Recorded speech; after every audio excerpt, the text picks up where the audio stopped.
Okay, lecture 8, I think it is. Lecture 8. Meteor and National Health Data Dictionary metadata repositories. What a mouthful that is. Why? Why? Why would you care about it? Why? Who cares about metadata repository?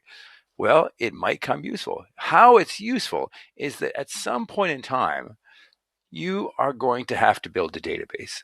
And one of the things in that database you're going to have to do is you're going to have to define some fields.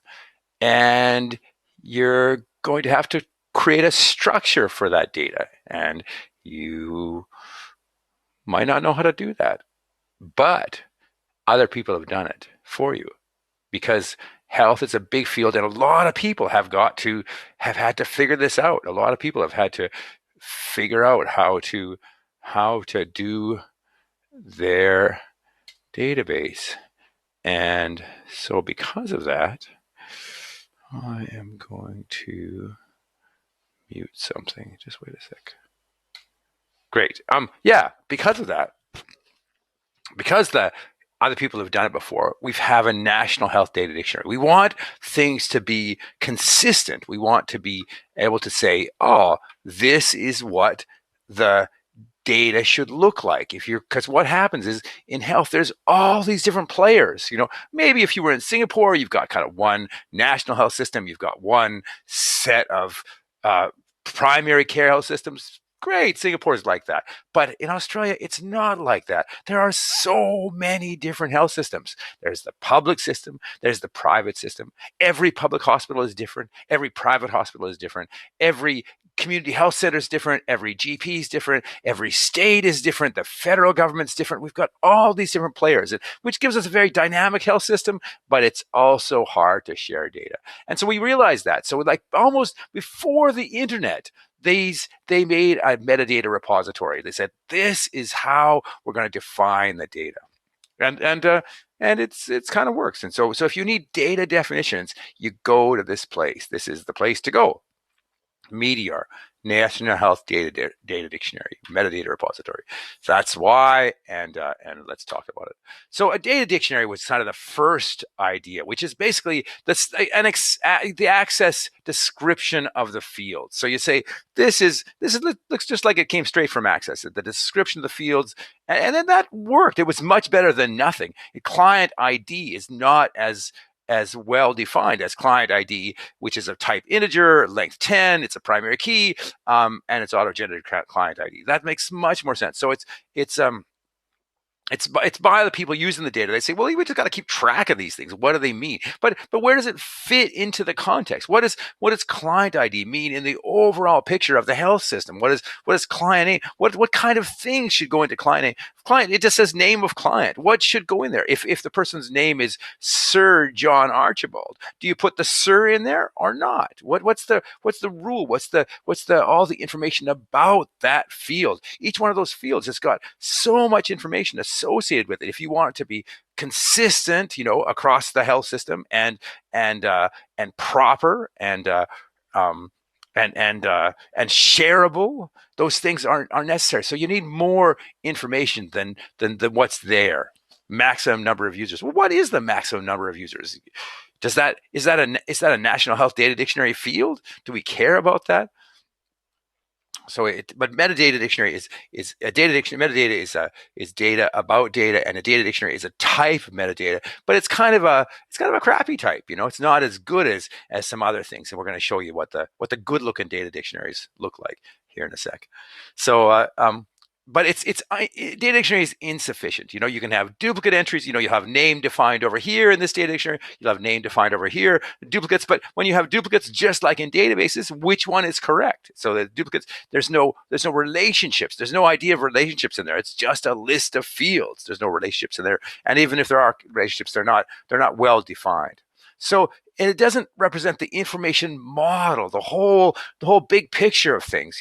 If you've got a diagnosis, where does that fit into the whole big picture of the health system? So, and it wasn't reusable. You couldn't have, well, the definitions weren't reusable, but also the data wasn't reusable, and the data is precious. Why should you have to get a health test here, a liver function test here, and a liver function test here? If you've had two liver, why should you have to have two liver function tests? Well, if the data is stored differently on each side, then you've got to do it twice, and that's painful and kind of stupid, right? So we're gonna, let's not do that. So what's better? This idea of metadata. You have an overall picture of the data, and sure enough, a data dictionary fits in there, but you have more information about it, and this is a structured relationship about the data. So we're going to talk about the blue side of this, the data set specification, the data elements. This is a subset of it. It's sort of it's a public health view of the data set, and so you can, let me say, certain health indicators as a set of data elements. We're not going to talk about that. We're going to talk about this side. But so basically, what I'm saying is that National Health Data Dictionary does both sides, and this is the side we're going to care about today. So that we're going to zoom into that side of it. I'm going to talk a lot about what kinds of things that the National Health Data Dictionary stores and how you can use them. So this is metadata. Metadata is this data about the data, and that's what we're going to talk about today. It describes the data that defines and describes other data, and how the data fits into the larger scheme of things. For example, this Australian Standard 5021/2005 is a data metadata about health data, and so, like, data represents something, and metadata is the description of the content, quality, condition, and other characteristics of data. It helps to understand the data. It makes the data more valuable. So it's like putting footing on your house. So MEDEAR is this thing by the AIHW, Australian Institute of Health and Welfare, and it's a search engine for metadata. It has got data sets, minimum data sets. It's got data dictionaries. It's got all these elements, and it's got specifications of the data sets. What's in the data set? So this is the overall picture. So I'm going to talk a lot about this, all the things on this page. So there's this idea of data set specifications. What's a data set? A data set is like, for example, VAED is a data set. It's the data that hospitals send to the government, the Victorian Admitted VAED episode data, Victoria and Admitted episode data, and it's a set of data, and we've actually seen it already. It's got those TDAG 1 to TDAG 25. Those are part of the some data set specification, but there's hundreds of data sets. This government department wants this data set. This government department wants this data set. The hospital stores this data set. The National Liver Cancer Registry wants this data set. So there's all these data sets for each of these different things. So if you go to work for the National Liver Cancer Repository and they say we should store some data, you say, well, I know where that data is stored. I know where to find the structure for that data. It's in the data set specification for liver cancer. So yeah, that's where these data set specifications. And what is the data set specification? It's a description, but it's also a list of data elements. These are the data elements that you're going to have in the data set specification. It's going to have, the name, the age, or probably the date of birth, because you don't want to store age because it goes out of fashion really quickly. It's got a name and date of birth, and it's going to have, height and weight, and maybe, I don't know, who cares? Liver cancer.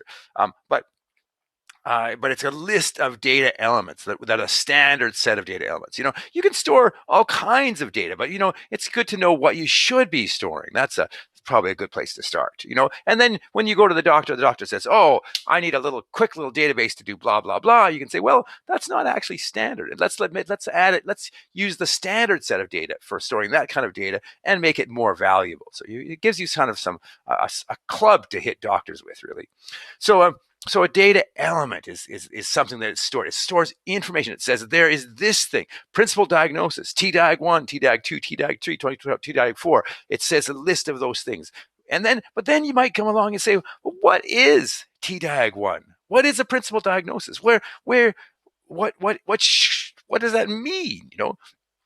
Well, you can break that down into two things. You can break that down into what it is, the data element concept, the big picture, the idea of it, and the value domain, which is the values, what actually fits into that box. So, for example, the value domain for birth date is year, month, day, maybe time.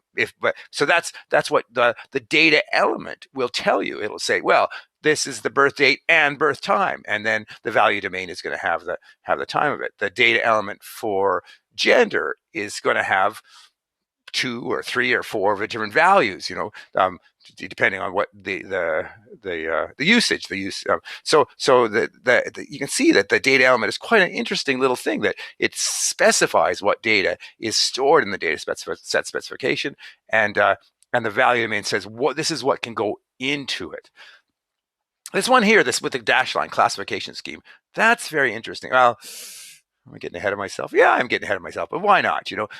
This is actually very simple as well. If you have a list of values that can fit into the value domain, then the classification scheme defines the list of values. So you've actually seen one of those already. ICD-10 is a classification scheme for things that can fit into the value domain. So when you're asking for somebody's principal diagnosis, it has to be something from the value domain.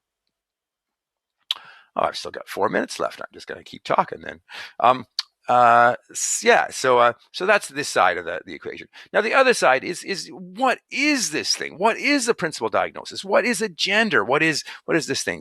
And so that's the idea of a concept. So data element concept is this idea of what kind of thing is it? And let's call it a gender.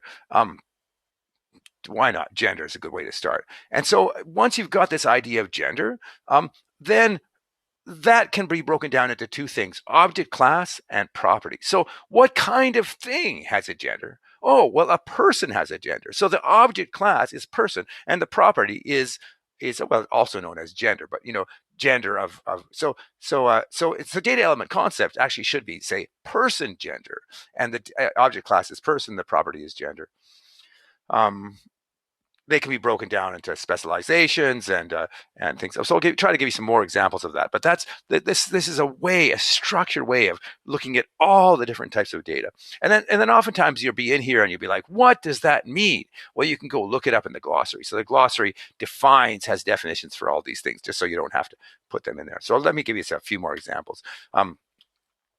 So object class. What are the different ways you can classify objects in health? Well, person is one of them. Person property, properties of person is one, but there's a few more as well, like a whole page of them. Party, so that's a persons, groups of people, organizations. Life event is also property. So birth, death, person, groups of persons, subtypes of people, that's another one. Organization is another one. Service episode, the when somebody receives assistance, and a service event, so like a visit to the doctor. Service provider, a doctor. Locality, a location. So those are the different objects. So we go back to object. We can say each of those is going to have a lot of concepts associated with it. The service event is going to have a date and a time and a location. The service provider is going to have a name and an address and credentials. Service episode is going to have a date and a time and a cost, and all those data items have to be stored and defined, and that's what is being done in this picture. So there's a lot of object classes, and that gives rise to heaps of concepts. I'm not going to go into the specialization because it's just way too much information at this moment. So examples. So a life event is going to have a birth, injury, pregnancy. A person can be a patient or an adult, a child, organization, a hospital, a lab. Those kinds of things, those entities have a lot of data associated with them.